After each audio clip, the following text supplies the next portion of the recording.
Awesome. Okay. I don't know if I like this framing. This is new. I've never filmed here before. I need my computer. He likes trash with fairy lights. Welcome to the new show. We have a Facebook group.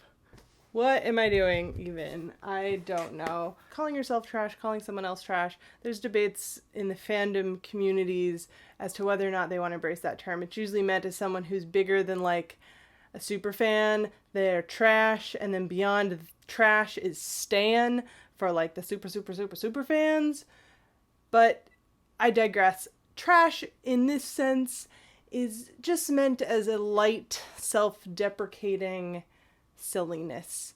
In Sunset Boulevard, it's meant as those movies, those movies that are big box office, and there's just no substance. They're just lacking something. So if I'm calling a YouTube series or video or myself trash, it more represents how I want to be better, and I want to have more substance. I want this content to be less dumb.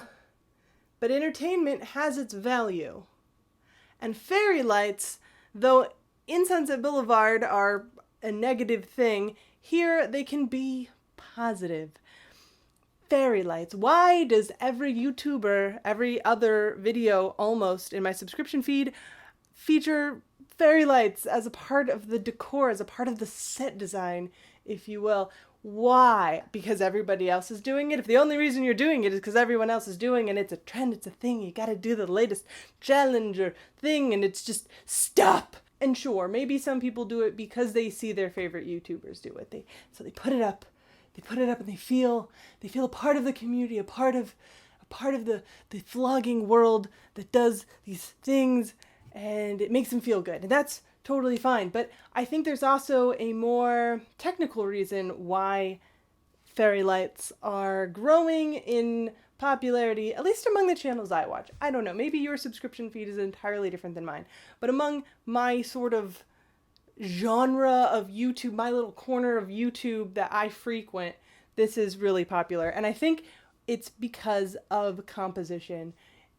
If your video has a shallow depth of field, the things in the background are going to appear out of focus. I have a lens that has a very shallow depth of field that I'm using for this video, so the things behind me are very blurred and soft, and I'm the one who is sharp and in focus. If I did this right, it's very difficult.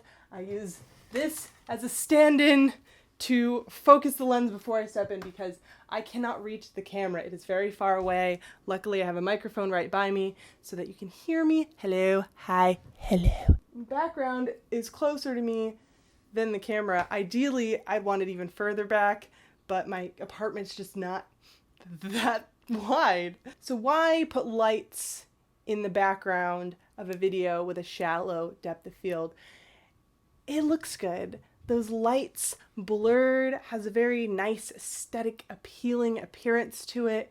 If I had a poster or a bunch of stuff back here like I used to do in my vlogs years ago, I didn't have a shallow depth of field then. You could see what was behind me. You could see all the little posters and pictures, and that had an appeal as well because then you kind of see my personality. If I was using this lens, you wouldn't have been able to see. It would have just been a mix of colors, and that can have an interesting look as well. But I think this sort of clean, monochromatic thing, maybe if I had like a little green plant here. So is Trash with Fairy Lights really a new series on this YouTube channel? Maybe this will be a series about YouTube and about the YouTube community and specifically the indie YouTubers. I keep making videos about making videos, and I guess that's okay because a lot of the people that comment are YouTubers, so I think that's okay.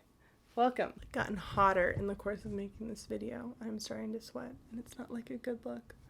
It's fine.